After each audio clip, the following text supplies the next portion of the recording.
Good morning everybody. Today we are going to start with 8th standards 4th chapter of Civics, that is understanding laws. Now in the first chapter of Civics, Constitution, you have studied about equality. In the Constitution, it is mentioned that all of us are equal and there should be no discrimination on the basis of caste, religion, race, sex, place of birth, etc. So, according to Constitution, all of us are equal, and there is a rule of law. Rule of law means everybody is equal before law, and nobody is above law.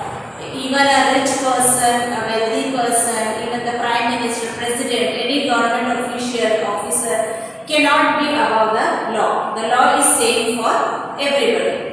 And in the first chapter we have studied why do we need Constitution. In that we have studied that we need Constitution so that the more powerful people will not suppress the less powerful people, and there will be no arbitrary use of power or arbitrary exercise of power. So that is why in Constitution rule of law is also mentioned. But this we are talking about now, today's Constitution. But was the law same for everybody in the ancient period? So it was not. In ancient period, the law was not same for everybody. At that time, there were many local laws, and local laws means laws for different people, and they were overlapping. Means sometimes there was confusion about the laws, and sometimes the same law was applicable to two different persons in two different ways. Like for upper caste, the law was something else. For lower caste, the law was something else. So for the same crime, different punishments were given for upper caste and the lower caste people. So such was the law in the ancient period, that there were overlapping laws and different communities had different punishment for the same crime which they have done. So according to the caste, the punishment changed. But after that, when the British came, in the colonial period, laws were changed and there were some modifications done in the laws.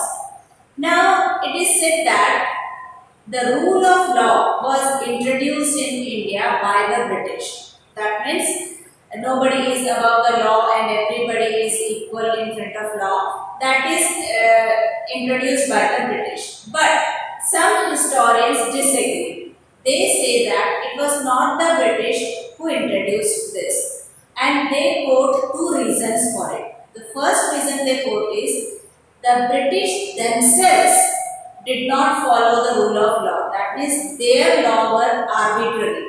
That means that was not in favor of people. So how can you say that the British has introduced the rule of law when they themselves used the law in an arbitrary way? Then the second justification given by the historians are, it is not the British but those people or the nationalist leaders who were struggling for independence, that they worked for a new legal system. So it was the nationalists who played a prominent role in developing the laws in the legal sphere.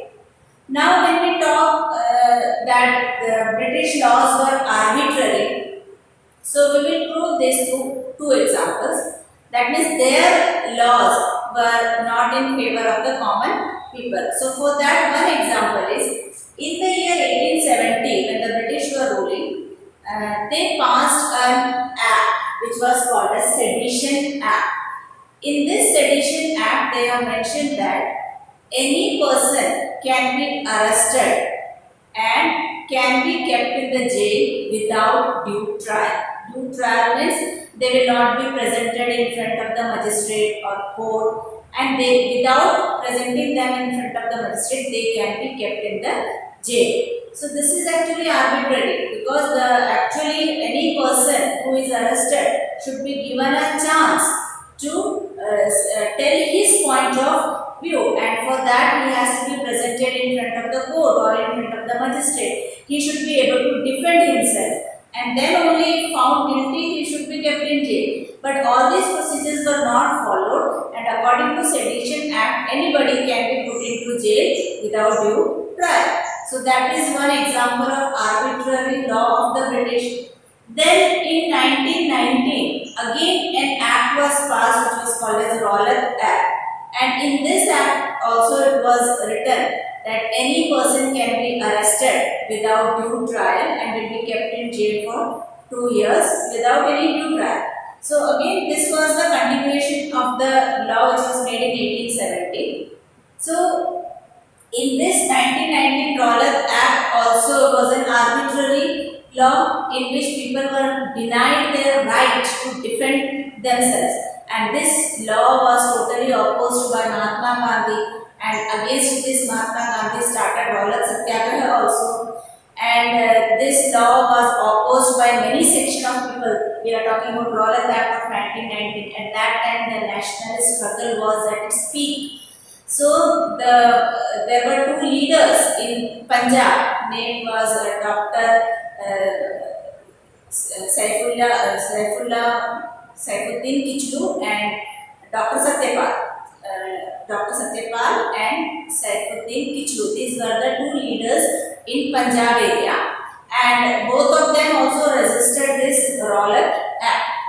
And because they resisted the Rowlatt Act, they were arrested and put into jail. And when they were arrested, the people of Punjab, they held a meeting on 13th April at a place called Jallianwala Bagh to protest the arrest of these people and also to celebrate their Baisakhi fair. So at that time, the military commander was General Dyer, and he came to know that the people are gathered in Jallianwala Bagh, and at that time martial law was imposed in India. So according to martial law, nobody can gather at a place. So more than two people cannot gather. So many people gathered there. So General Dyer entered into the Jallianwala Bagh. He closed all the exits and started firing upon the people. And in that incident, many women, children, many people were killed. So in that Jallianwala Bagh massacre is also an example of an arbitrary law which they passed, and the rule of law was not followed by the British. So this in Punjab, the arrest occurred on 10th April, and meeting occurred on 13th April 1919, and Jallianwala Bagh massacre occurred. So the rule of law is mentioned in the constitution, but there is controversy whether it was by the nationalists or by the British.